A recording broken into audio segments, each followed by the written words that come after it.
a strong offer isn't always the highest. Let me explain. Sometimes the strongest offer is the one that is structured the best, that doesn't scare the seller or potentially look weak in several different ways. So one way that you can really scare off a seller from accepting your contract is to cover it up with contingencies. So basically, this contract may or may not close depending upon factors that the seller has no control over. So if you're buying or selling right now, it's really important that the person writing your contract actually understands how all these pieces work together.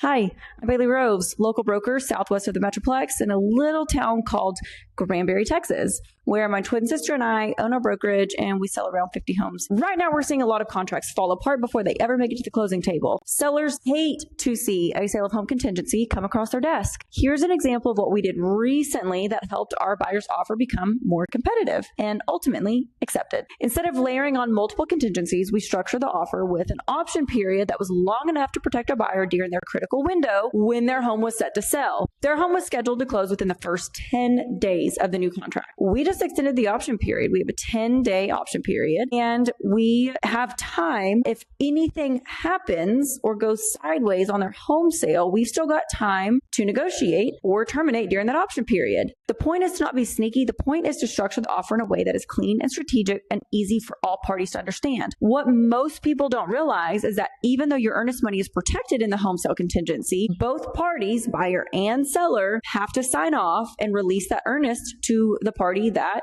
is entitled to the earnest. And sometimes you have a party that doesn't quite understand all of the outs in a contract. So your earnest can get tied up and stuck at title. And sometimes that leads to litigation. So in order for us to move forward, it was better for us to structure this person's option period as being a little bit longer.